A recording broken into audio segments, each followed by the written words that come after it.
Dust and Whose Path?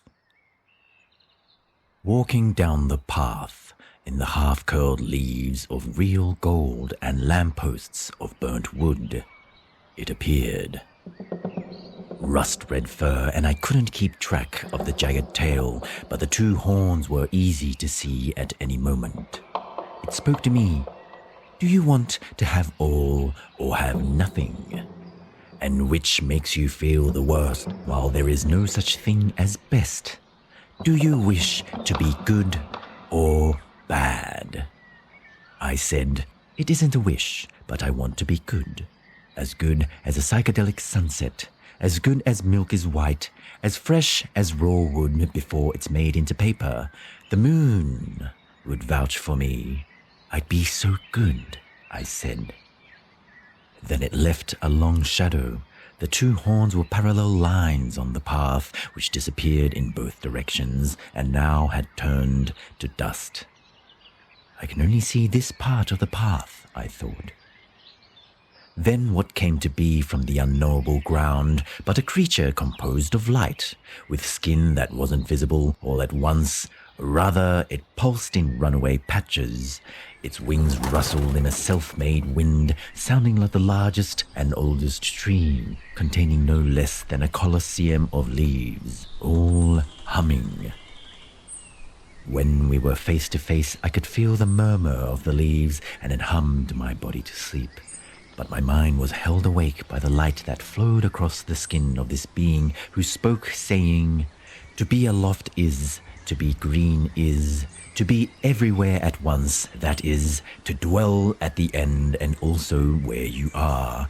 You have to stay in the right place at the right time. So, do you wish to be good, my friend?"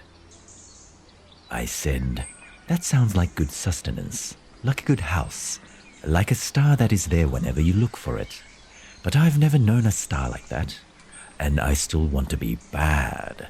Bad like a net that promises a meal and secretly lets go of every catch. So bad I feel a little burn when I dive in the lake. I'll never read while I eat and never join my body to my mind. No, I don't want to be like you," I said. So the Colosseum of leaves faded away, and then it felt like morning, but the sun was missing. Yes, the sun was gone, and the sky was scraped empty of all its stars. The colorless moon stood there alone and closer than ever. Does the moon come this close to the earth? I wondered. It seemed it would touch the actual ground, coming closer, growing larger, and then closer, though strangely smaller. Yes, it was just down the dust path and pacing toward me. A bobbing globe of a head, a meager gait, and I could see the silk pajamas it wore as well as the round face of a child. The small footsteps approached, then paused to look by the side of the path, picking up an object, turning it this way and that, and then the thing was dropped, returned to the dust.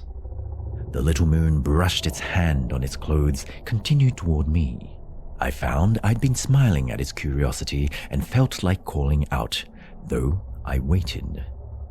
When it reached me, it looked down and quietly studied my shoes, so I did the same. My shoes were dusty instead of polished. The laces were too long and matted with fine dirt. Then the small body and round head suddenly knelt to draw a face in the dust of my shoe. As the bright little finger traced the lines, it spoke to me saying, "Your shoes are very dusty. How convenient." I said I hadn't noticed, but that was very true. The child stood and said, "Do you like dust?" looking at me as I thought, and then answered that I didn't know. They said, "You probably do, and don't remember." I thought that was also true. "Can I be like you?" I asked. The little face grinned like music and spun around as a planet on its axis before running away down the path. I went to run too, a game of chase, but in one stride I was on the ground in a cloud of dust that trailed after the running globe, who seemed to glide over the horizon and away. I felt how much I couldn't follow. Once out of sight, I looked to my feet that had betrayed me, saw again the scrawled face that was neither happy nor sad.